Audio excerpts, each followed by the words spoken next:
എല്ലാവർക്കും നമ്മുടെ പുതിയ വീഡിയോയിലേക്ക് സ്വാഗതം. നമ്മൾ ഇന്നത്തെ വീഡിയോ ഏറ്റവും ലേറ്റസ്റ്റ് ആയിട്ട് വന്നിട്ടുള്ള ഒരു വാർത്തയെ പറ്റിയിട്ടാണ്. വീഡിയോ കിടക്കുന്നതിന് മുന്നേ നമ്മൾ ചാനൽ കാണുന്നവർ ചാനൽ സബ്സ്ക്രൈബ് ചെയ്തേക്കുക. അതുപോലെ തന്നെ ഈ വീഡിയോ ഇഷ്ടപ്പെട്ടിട്ടുണ്ടെങ്കിൽ വീഡിയോ ലൈക്ക് ചെയ്യുക, മാക്സിമം ഷെയറും കൂടെ ചെയ്തേക്കുക. അപ്പോൾ 2024 നീറ്റ് പരീക്ഷാ ക്രമക്കേടുമായിട്ട് ബന്ധപ്പെട്ട് 2 ദിവസത്തെ രാജ്യവ്യാപക സ്ട്രൈക്കിന് ഇടത് സംഘടനയായ AISA all India students association പ്രഖ്യാപനം നൽകിയിട്ടുണ്ടായിരുന്നു.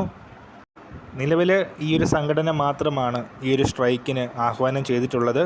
മറ്റ് സംഘടനകളൊന്നും ഇതുവരെ ഈ ഒരു സ്ട്രൈക്കിന് പിന്തുണ പ്രഖ്യാപിച്ചിട്ടില്ല.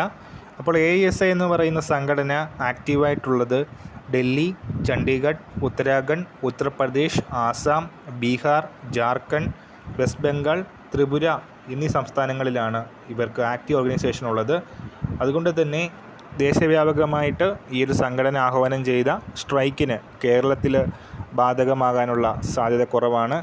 അപ്പോൾ ഈ കാഴ്ചയിൽ നമ്മൾ ഇന്നത്തെ വീഡിയോ പുതിയ വീഡിയോയുമായിട്ട് ഉടൻ തന്നെ കാണാം.